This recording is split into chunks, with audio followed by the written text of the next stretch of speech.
স্বাগত জানাচ্ছি আমার আজকের ক্লাস দেখার জন্য আমার প্রিয় শিক্ষার্থীদের।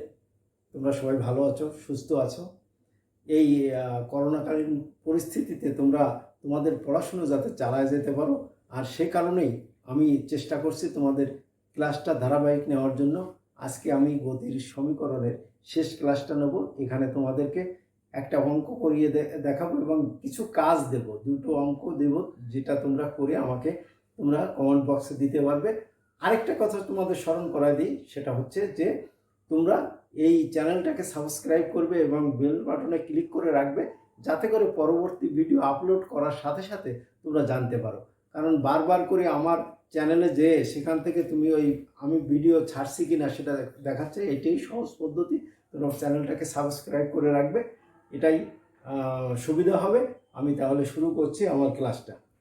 তাহলে আজকের যে ক্লাসটা নেব সেটা হচ্ছে কৌণিক গতির সাথে রৈখিক গতির সম্পর্ক এবং কৌণিক ত্বরণের সাথে রৈখিক ত্বরণের সম্পর্ক এবং কেন্দ্রমুখী ত্বরণ। এইগুলো আমি এখন তোমাদেরকে প্রতিপাদন করব এবং আমি একটা অঙ্ক তোমাদের করে দেখাবো, যাতে তোমাদের সুবিধা হয় যে কী পদ্ধতিতে আমরা অঙ্কটা করব। তাহলে প্রথমে আমি শুরু করি যে কৌণিক বেগের সাথে রৈখিক বেগের সম্পর্ক। সেইটা হচ্ছে কি, v = ওমেগা। এই সমীকরণটা এখন প্রতিপাদন করব। তাহলে আমরা একটা চিত্র আঁকি। চিত্রটা হচ্ছে এইরকম যে আর ব্যাসার্ধের বৃত্তাকার পথে একটা বস্তু সমদূরত্বে ঘুরছে। সে শুরুতে এ বিন্দুতে ছিল, বৃত্তের কেন্দ্র ও আর। এখন ব্যাসার্ধ ভেক্টর, আরটাকে বলা হয় ব্যাসার্ধ ভেক্টর। এ কেন্দ্র থেকে পরিধির দিকে এর ডিরেকশনটা, অর্থাৎ যদি সে সি বিন্দুতে থাকতো তাহলে এর ডিরেকশনটা হতো ও থেকে সি বিন্দুতে। এখন ধরি সে টি সময় বস্তুটা কোথায় গেল, এ থেকে বি বিন্দুতে গেল, তখন কৌণিক সরণ হলো থিটা। আর এই যে বৃত্তচাপ, এইটাকে আমরা বলছি এস বৃত্তচাপ। তাহলে আমরা লিখতে পারি কৌণিক সরণ থিটা = s/r, অতএব s = r থিটা।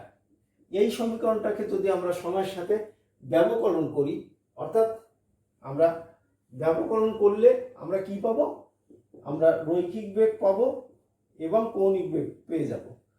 দেখো আর থিটা সময়ের সাথে সরণের পরিবর্তনের হারকে আমরা রৈখিক বেগ বলি। তাহলে ভি হলো আর, এটা হচ্ছে ডি θ/dt। আবার সময়ের সাথে কৌণিক সরণের পরিবর্তন হারকে কৌণিক বেগ বলে। অতএব আমরা বলতে পারি ভি আমরা লিখতে পারি আর ওমেগা। এখন দেখো আর এর দিকটা হচ্ছে কোন দিকে, ও থেকে এর দিকে। আমরা এই ওমেগার দিকটা হবে এই বস্তুটা যে তলে ঘুরছে, অর্থাৎ যদি মনে করি আমরা এই ভূমির উপর ঘুরছে, তাহলে কৌণিক বেগের দিকটা হবে আমার বিরুদ্ধ আঙ্গুলি বরাবর। তাহলে এখানে সে ঘুরছে কোন দিকে, এইভাবে ঘুরছে। তাহলে আমরা যদি হোয়াইট বোর্ডের সাথে তুলনা করি, যে হোয়াইট বোর্ডে যদি ঘোরে তাহলে এর দিকটা হবে হোয়াইট বোর্ড থেকে এই দিকে, অর্থাৎ এই ক্যামেরার দিকে। তাহলে আমরা বলতে পারি যে এই ওমেগা, আর এবং ভি প্রত্যেকে কি রাশি, প্রত্যেকে ভেক্টর রাশি। তাহলে এদের ভিতরে একটা ভেক্টর সমীকরণ আসতে পারে। আমরা বলি যে রৈখিক বেগ প্রতি মুহূর্তে ওই বিন্দুতে অঙ্কিত স্পর্শ বরাবর, অর্থাৎ এই বিন্দুতে রৈখিক বেগটা হবে এইদিকে, বি বিন্দুতে রৈখিক বেগটা হবে বি বিন্দুতে অঙ্কিত স্পর্শ বরাবর।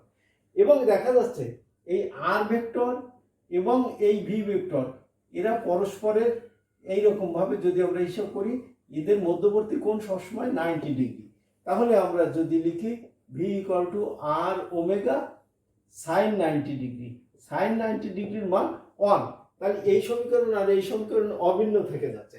আবার জানি যে দুটো ভেক্টর যদি আমরা ক্রস করি, তাহলে ক্রস করলে আমরা সেই ক্রস ভেক্টরের মান হবে, সেই দুই ভেক্টরের ক্রস ভেক্টরের মান হবে এ বি সাইন থিটা। থিটাটা হচ্ছে এ এবং বি এর মধ্যবর্তী কোণ।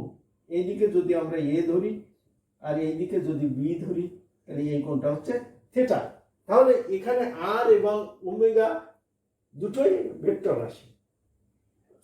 এখানে যদি এই হিসাব করি, এইবার আর আর ওমেগার ভিতরে আসি, তাহলে আর এবং ওমেগা এদের মধ্যবর্তী কোণ 90 ডিগ্রি।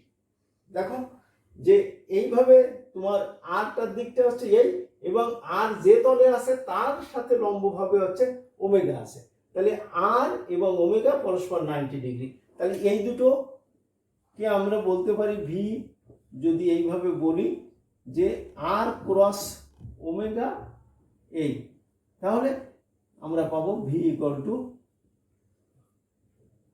এইটাকে আমরা চেঞ্জ করে দিব, যেহেতু মান ওমেগা ক্রস আর হবে, তাহলে আমাদের এইটাকে আর একটু চেঞ্জ করে লিখি, ওমেগা ক্রস আর এই, তাহলে ভি ইকুয়াল টু দাঁড়াচ্ছে ওমেগা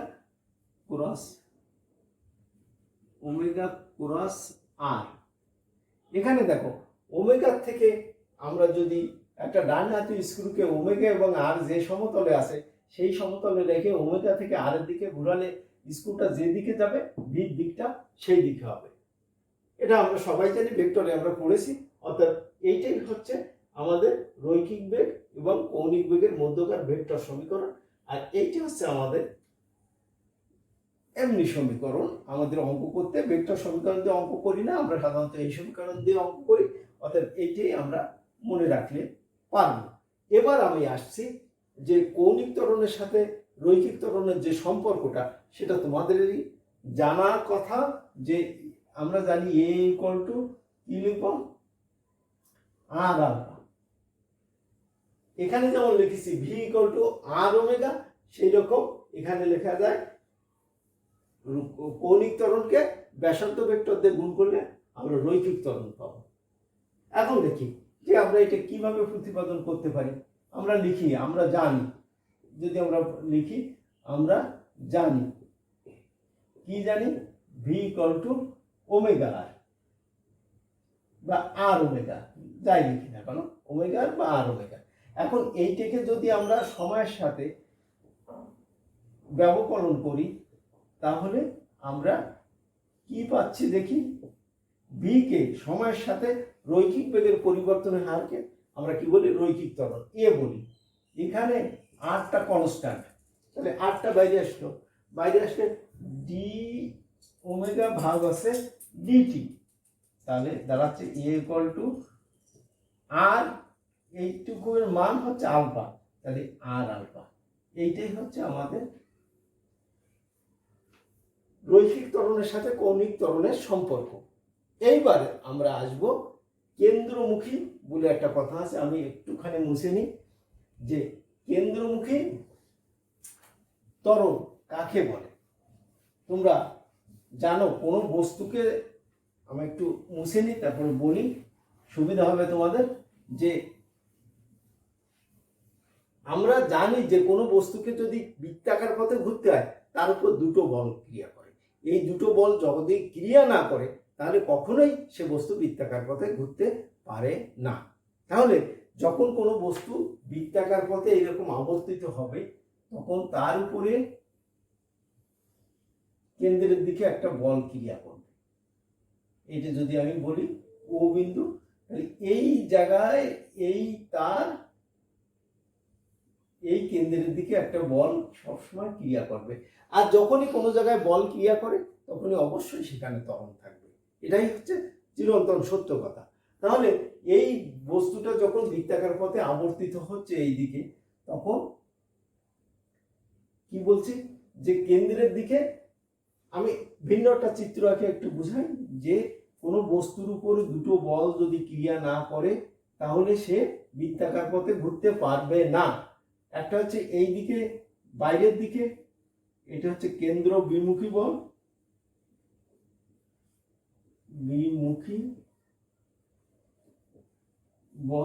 আর এইটা হচ্ছে কেন্দ্রের দিকে হচ্ছে কেন্দ্রমুখী বল।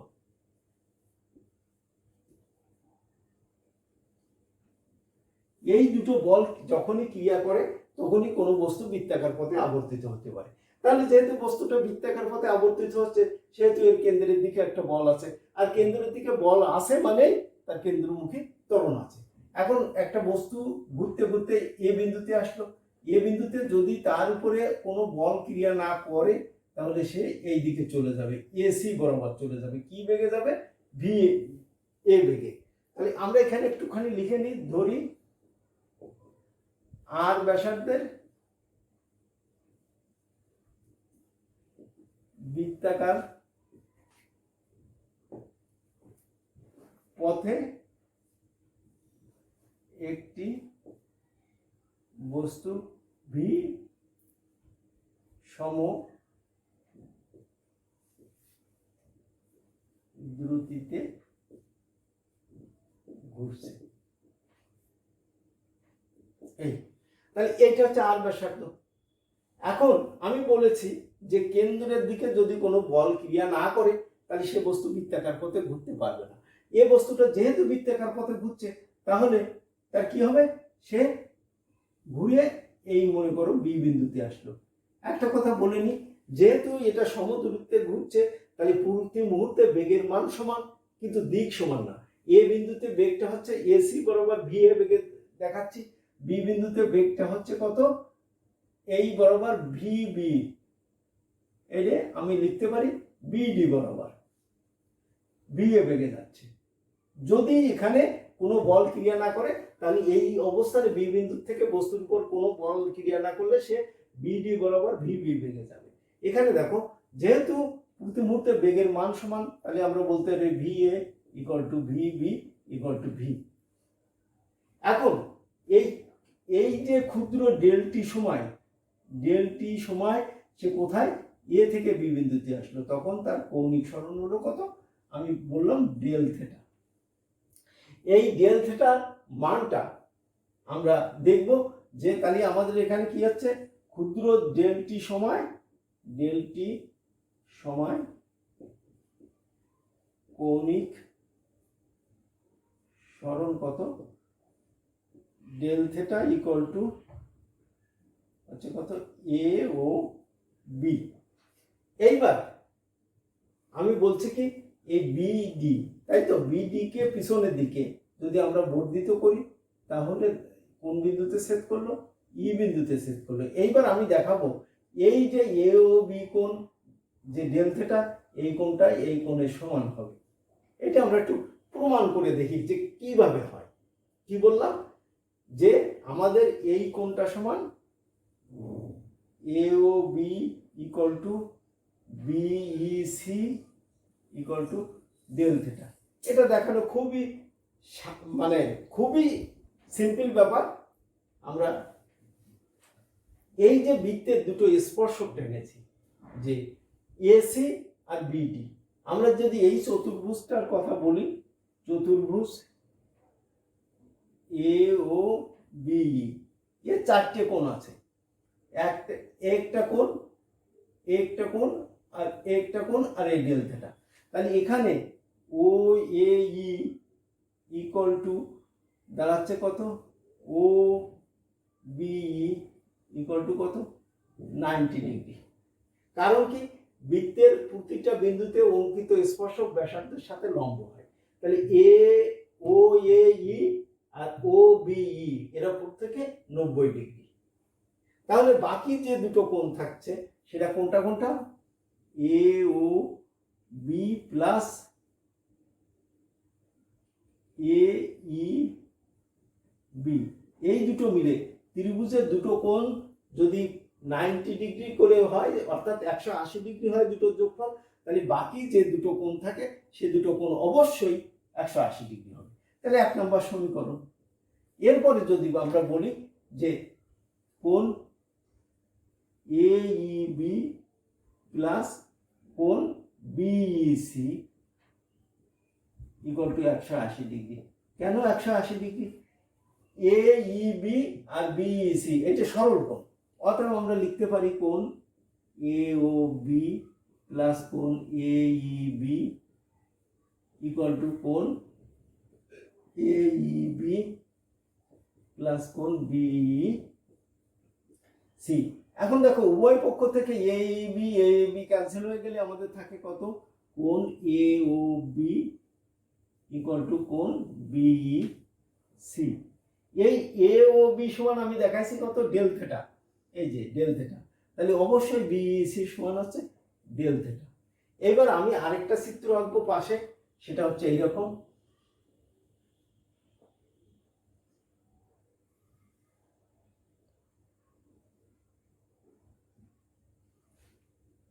এইটা ই বিন্দু, এইটা সি বিন্দু, এইটা ডি বিন্দু। এই জায়গায় এইটা হচ্ছে ভি এ, এইটা হচ্ছে ভি বি। দেখো, যদি ডেল থেটার মান খুব ক্ষুদ্র হয়, খুব ক্ষুদ্র হলে ই বিন্দুটা এ বিন্দুর সাথে মিশে যাবে, তখন এ সি যা হবে ই সিও তাই হবে। তাহলে আমি এই কোণটাকে কি লিখতে পারি, এই ই বিন্দু লিখতে পারি, অথবা এইটার অবলিকে আমি এ বিন্দু লিখতে পারি। কারণ এই এ আর ই প্রায় মিশে যাবে, তখন এই কোণটা কত ছিল, ডেল থেটা। তাহলে আমরা এই ত্রিভুজ থেকে কি পাচ্ছি, কি এটা হচ্ছে 1 নম্বর চিত্র, এটা হচ্ছে 2 নম্বর চিত্র। আমরা চিত্র 2 হতে পাচ্ছি কি, চিত্র 2 হতে পাচ্ছি AC plus CD equal to AD. অর্থাৎ এসি মানে কত, এসি মানে এখানে হচ্ছে বেগ V A, CD equal to AD माने वीबी, और CD equal to VB minus VA. এখন এই শেষ বেগ বিয়োগ আদি বেগ, এই বি বিন্দুতে আমি যদি বলি শেষ বেগ, আর এ বিন্দুতে বেগটা যদি আদি বেগ বলি, তাহলে এই দুটো মানে বেগের বিয়োগফল হচ্ছে বেগের পরিবর্তন। তাহলে আমি লিখতে পারি or del v equal to v b minus v a. তার মানে এইটা দাঁড়াচ্ছে কত, সিডি কি দাঁড়াচ্ছে, আমাদের বেগের পরিবর্তন। এখন এই সিডি আমরা লিখতে পারি del v equal to v b minus v এ।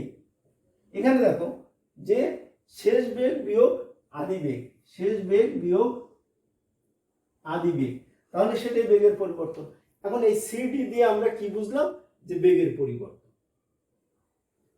এখন আমরা এই জায়গাটা একটুখানি কথা বলবো, যে যদি এই ডেল থেটা খুব কম হয়, এই জায়গাটা আমি বলেছি যে যখন বি বিন্দু এ বিন্দু থেকে বি বিন্দুতে আসবে, সে কিন্তু সোজা আসছে না, সে একটু কার্ভ হয়ে আসতেছে। তার মানে সি থেকে ডি তে আসলে আমরা স্ট্রেট লাইনে যদিও আঁকেছি, এটি কিন্তু কেন আঁকতে পারিছি, ডেল থেটা যখন খুব ক্ষুদ্র হয়, del theta limit del theta tends to 0 হলে আমরা কি বলতে পারি, বৃত্তচাপ সিডি হবে সরল রেখা সিডি। কারণ কি, প্রত্যেকটা সরল রেখায় কোনো না কোনো বৃত্তের বৃত্তচাপ। তাহলে ডেল থেটা টেন্ডস টু 0 যখন খুবই ক্ষুদ্র হয়, তখন আমাদের এই সিডি বৃত্তচাপটা সরল রেখা কল্পনা করতে পারি।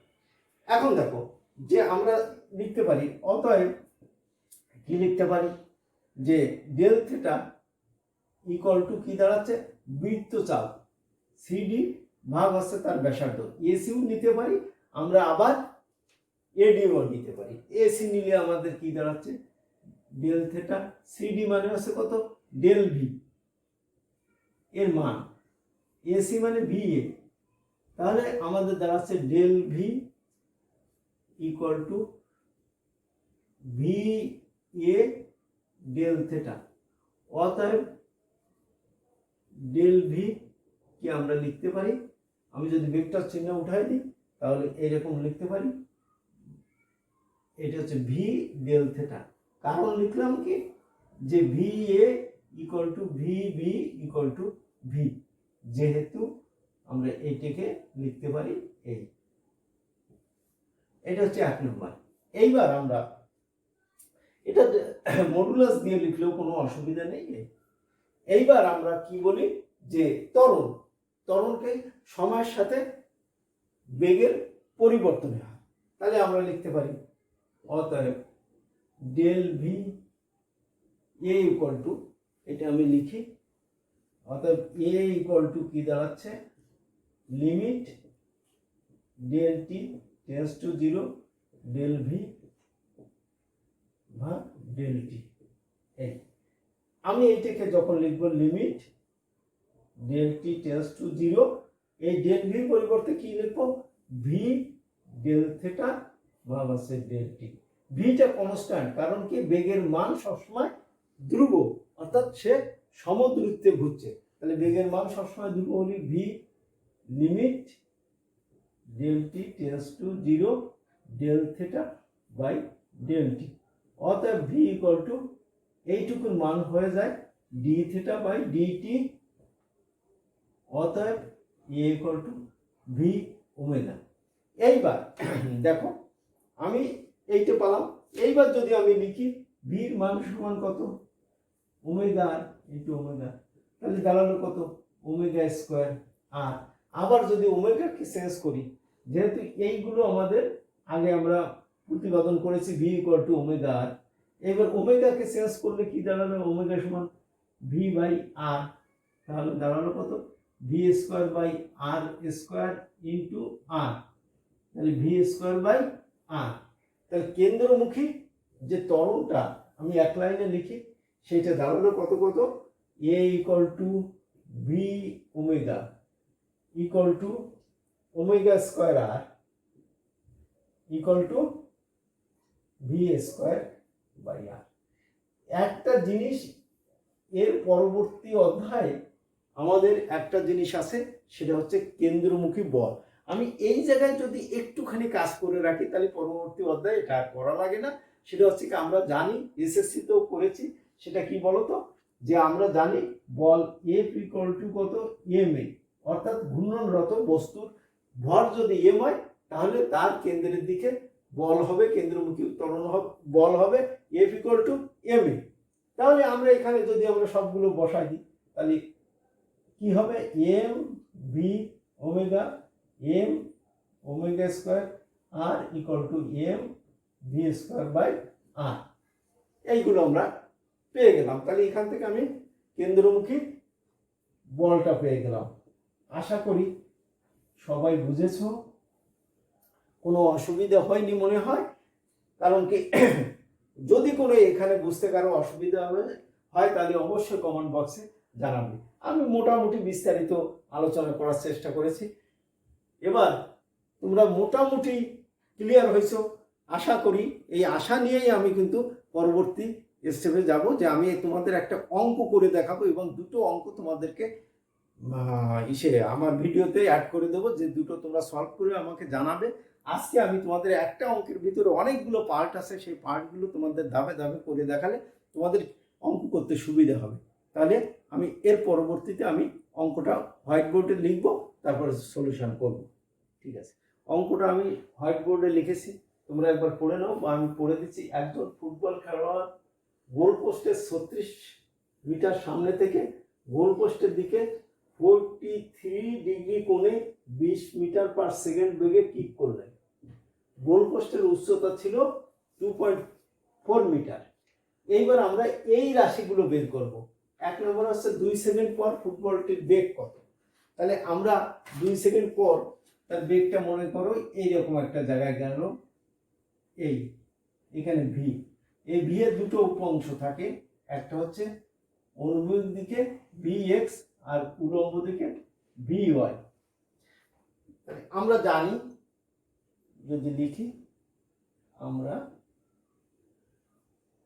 জানি v equal to root over v x square plus v y square. এক নম্বর শুরু করো। এখানে কি কি দেওয়া আছে আমরা এখানে সাইডে একটু লিখে নিই। এখানে দেওয়া আছে ভি নট মানে নিক্ষেপণ বেগ, সেটা দেওয়া আছে 20 মিটার পার সেকেন্ড। দেওয়া আছে কি কোণ, নিক্ষেপণ কোণ থিটা নট 43 ডিগ্রি। আর কি দেওয়া আছে, আর দেওয়া আছে আমাদের গোল পোস্ট থেকে দূরত্ব x ইকুয়াল টু 36 মিটার আর দেওয়া আছে গোল পোস্টের উচ্চতা h = 2.4 মিটার। এই জিনিসগুলো দেওয়া আছে। তাহলে আমি Vx সমান কি লিখতে পারবো? তাহলে Vx = অনুভূমিক দিকে আমরা জানি বেগের কোনো পরিবর্তন হয় না, তাহলে v0 cos θ নট এই, তাহলে v0 এর মান হচ্ছে কত? 20 cos 43 ডিগ্রি।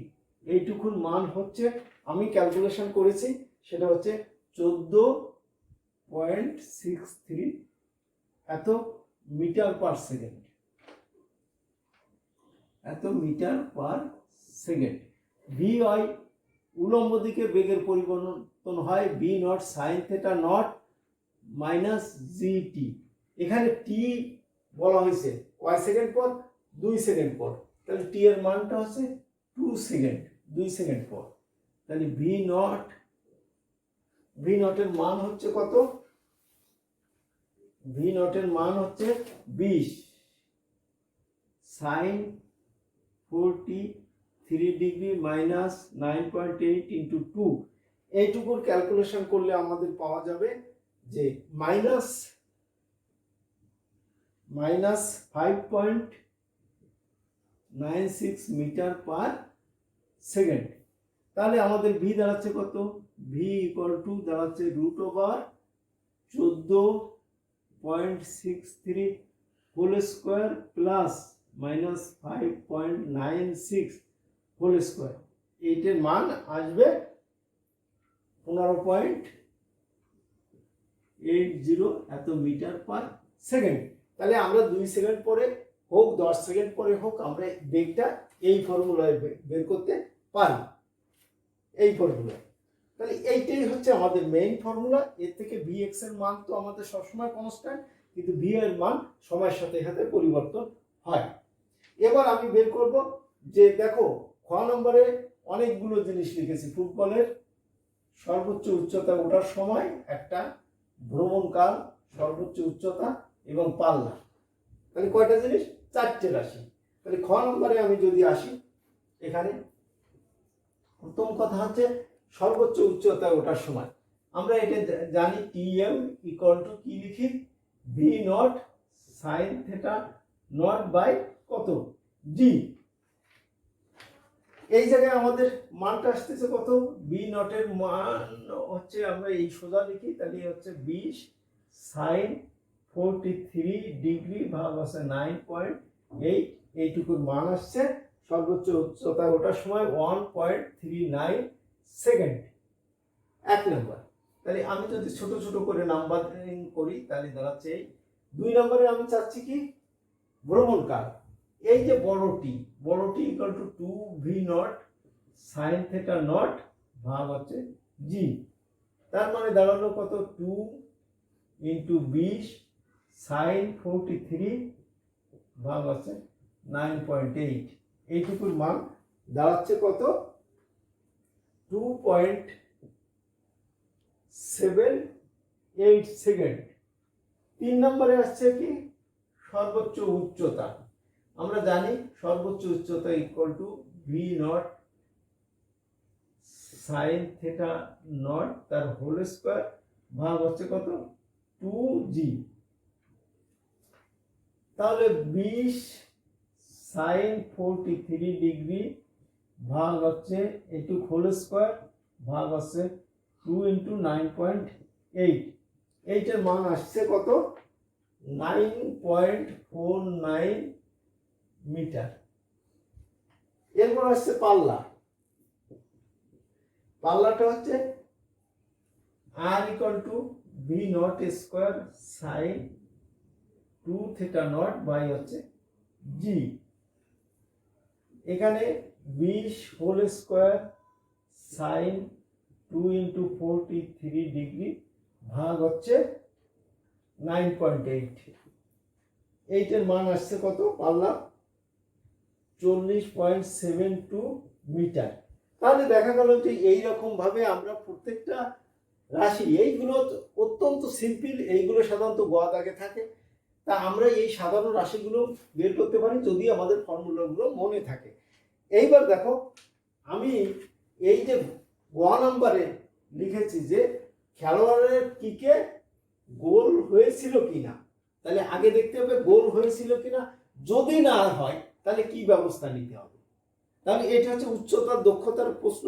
একটুখানি এই অঙ্কটা একটু বোঝার ব্যাপার আছে, আমরা একটুখানি দেখব যে আমি এটা মুছে নিই যে এইটা উচ্চতার দক্ষতা, যে প্রথমে দেখব যে গোল হয়েছে কিনা।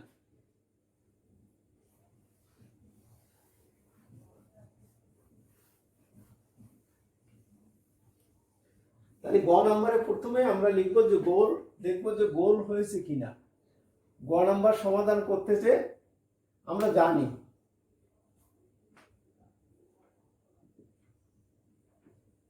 এই ফর্মুলাটা লিখব যে একটা প্রাসের ক্ষেত্রে আমরা একটা দূরত্ব অতিক্রম করবে 36 মিটার।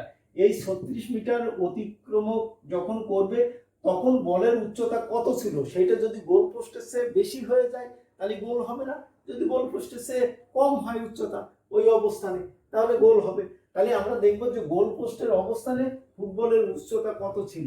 তাহলে আমরা ধরলাম যে ওয়াই ছিল, তাহলে x tan theta naught minus g x square বা 2 V naught cos theta not, এটা আমরা হোল স্কোয়ার দিয়ে লিখলাম। তাহলে একবার বসালে হয়ে যাবে। তাহলে এখানে আমরা কি লিখব, এখানে আমরা লিখব এক্স সমান কত আছে 36 metre, tan 43 degree minus 9.8, x এর মান কত 36 হোল স্কোয়ার ভাগ 2 ভি নট 20 কজ এর মান কস 43 ডিগ্রি হোল স্কোয়ার। এইবার আমরা এইটুকুর ক্যালকুলেশন যদি আমরা করি তাহলে এই রকম পাচ্ছি। এইটুকুর ক্যালকুলেশন করলে আমরা পাবো 33.57 মাইনাস এই টোটালটুকুর ক্যালকুলেশন করলে আমরা পাবো, টোটালটুকুর ক্যালকুলেশন পাবো আমরা 29.68। তাহলে এইটুকুর থেকে এইটুকু বিয়োগ দিলে থাকবে কত 3.89 এত মিটার। তাহলে যেহেতু 3.89 metre is greater than 2.4 metre, অর্থাৎ গোল পোস্টের উচ্চতা থেকে গোল পোস্টের অবস্থানে ফুটবলের উচ্চতা বেশি হয়েছে, সেই হেতু এখানে গোল হবে না।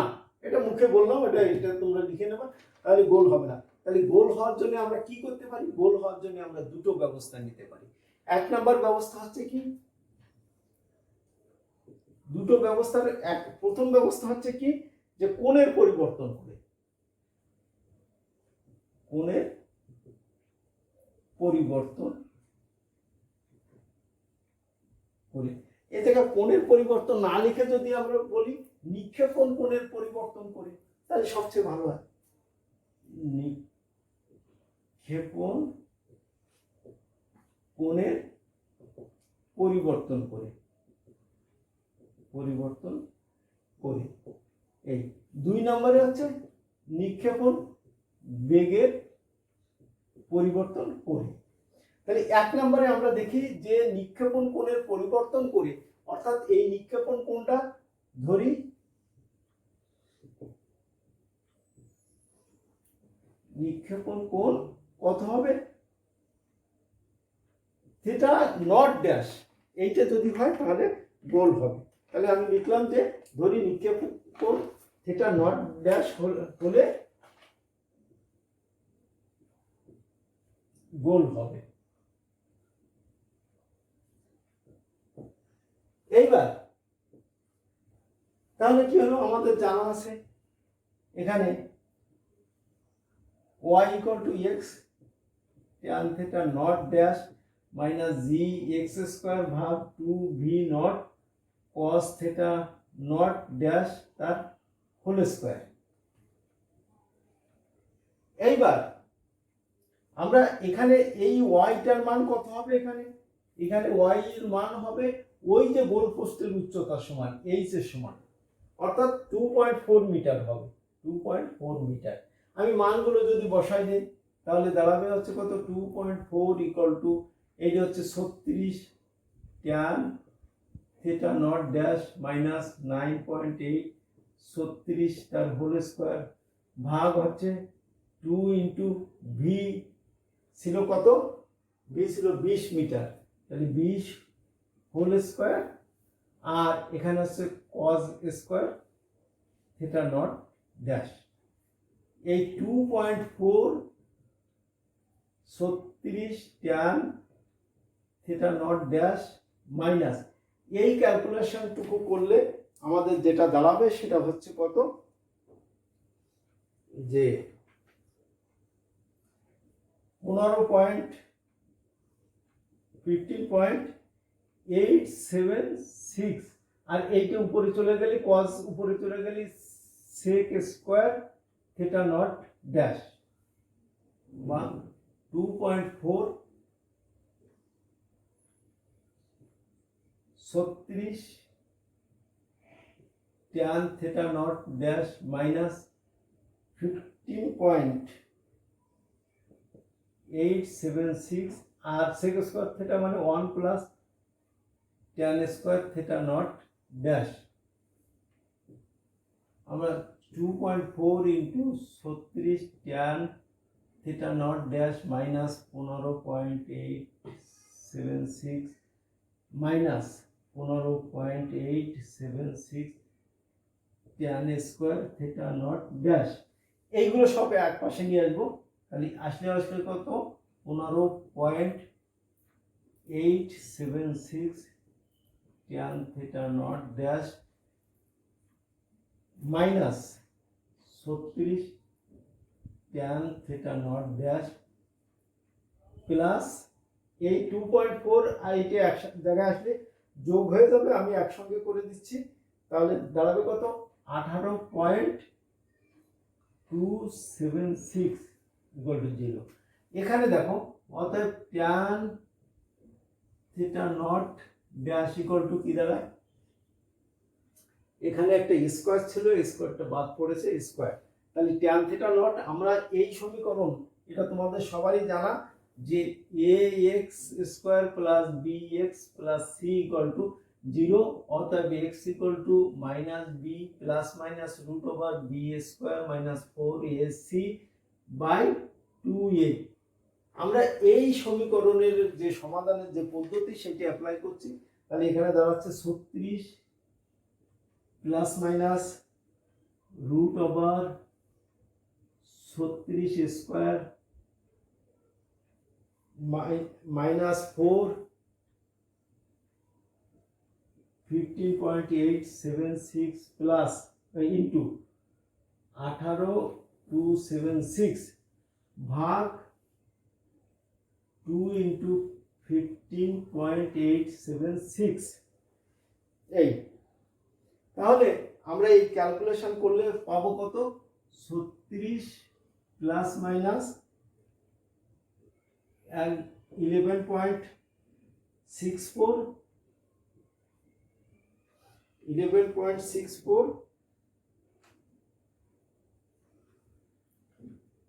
ভাগ 31.752, এই। তাহলে আমরা যদি একবার মাইনাস চিহ্ন একবার প্লাস চিহ্ন বিবেচনা করি তাহলে কি দাঁড়াবে, আমি এটুকু মুছে নিই, একবার প্লাস চিহ্ন একবার মাইনাস চিহ্ন বিবেচনা করলে দাঁড়াবে এই প্লাস মাইনাস চিহ্ন বিবেচনা করলে আমাদের দাঁড়াবে থিটা ড্যাশের মান হবে এই, এটা তো তোমরা জানো যে এইভাবে নির্ণয় করতে হয়, ট্যান ইনভার্স 36 মাইনাস 11.64 ভাগ 31.752, এইটার মান দাঁড়াবে 37.5 ডিগ্রি। আর প্লাস চিহ্ন বিবেচনা করলে থিটা নট ড্যাশের মান দাঁড়াবে 56.32 এত ডিগ্রি। তাহলে আমরা যে কোণটা ছিল যে 43 ডিগ্রিতে না করে যদি 37.5 ডিগ্রিতে আমরা যদি কিক করতাম তাহলে গোল হতো, অথবা যদি আমরা 56.32 ডিগ্রিতে যদি করতাম তাহলে সেটা গোল হতো, কারণ তখন এই গোল পোস্টের ভিতরেই আসতো বলটা। এখন আমরা এটা তো করলাম আমরা কিসের, এই নিক্ষেপণ কোণের পরিবর্তন করে। এইবার আমি কি করব, নিক্ষেপণ বেগের মানে দ্বিতীয় পদ্ধতিটা যদি অ্যাপ্লাই করি তাহলে সেটা কি হবে, এইরকম হবে। ছোট্ট একটু পথ আমরা এগুলোই পেয়ে যাব, সেটা হচ্ছে আমি এই জায়গায় শুরু করি। নিক্ষেপণ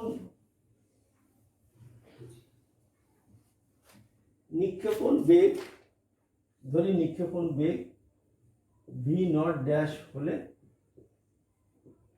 গোল আমরা জানি একই formula, y equal to x tan theta naught minus g x square ভাগ 2v নট ড্যাশ তার whole square into cos square theta not.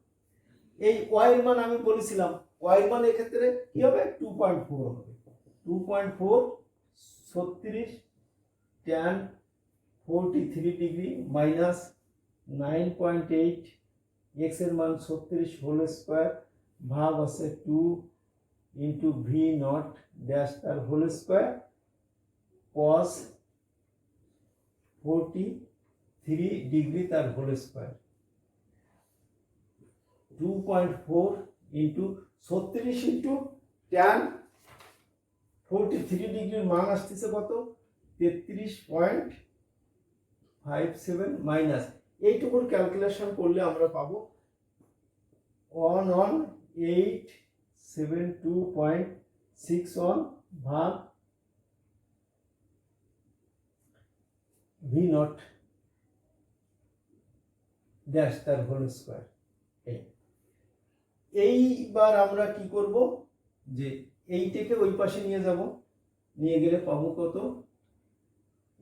আর এই পোর্শনটা আমরা বাম পাশে নিয়ে এসে 872.61 ভাগ ভি নট ড্যাশ তার whole square equal to 33.57 minus 2.4।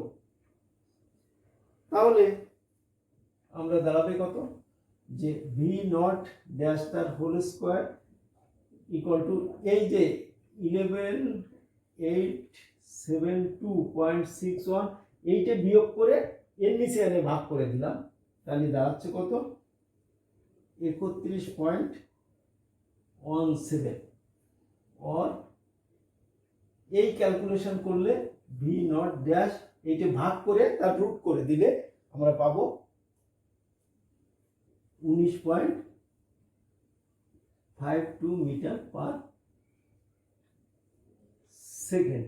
অর্থাৎ আগের যে বেগটা ছিল 20 মিটার পার সেকেন্ড তার থেকে কম।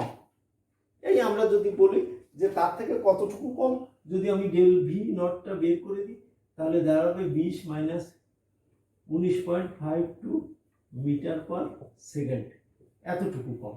তার মানে 0.48 মিটার পার সেকেন্ড এতটুকু বেগ যদি আমি সর্বনিম্ন কমাই তাহলে এইটুকু কমালে হবে, এর থেকেও কমালেও হবে, তবে এই সর্বনিম্ন এইটুকু কমালে আমাদের গোল হবে। আমার মনে হয় অঙ্কটা বুঝেছো যে একটা সৃজনশীল প্রশ্নের উচ্চতার দক্ষতার প্রশ্নে আমাদের অ্যান্সার করতে গেলে অনেকগুলো পদ্ধতি আছে। এখন দেখা যাচ্ছে যে এই পদ্ধতিগুলো যারা সুন্দরভাবে বুঝবা এবং করবা তারা কিন্তু ফুল মার্কস পাবা। দেখা গেল যে অনেক সময় আমরা মার্কসটার কথা যদি চিন্তা না করে যদি আমরা বিষয়টা যদি শিখতে চাই তাহলে দেখা গেল যে কত নিয়মে একটা জিনিস সলভ করা যেতে পারে। এবং এইগুলো যখন কোনো খাতায় আমরা দেখতে পাই যে এই বিভিন্ন ক্যাটাগরি বা বিভিন্ন যারা আছে তখন আমাদেরও ভালো লাগে যে না এরা ফিজিক্স জানে, এরা পদার্থবিজ্ঞান বোঝে এবং সেইভাবে তারা এসে।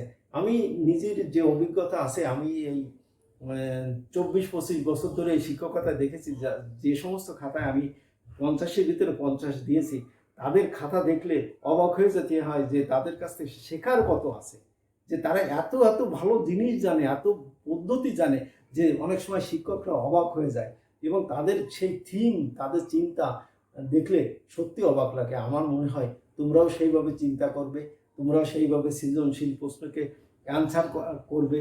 কারণ কি, সৃজনশীল প্রশ্নের ধারাটাকে বুঝতে হবে এবং সেই বিষয়বস্তুকে বুঝে নিয়ে আমাদের অ্যান্সার করতে হবে। তাহলে আজকে আমাদের এই অঙ্কের এই পর্যন্তই।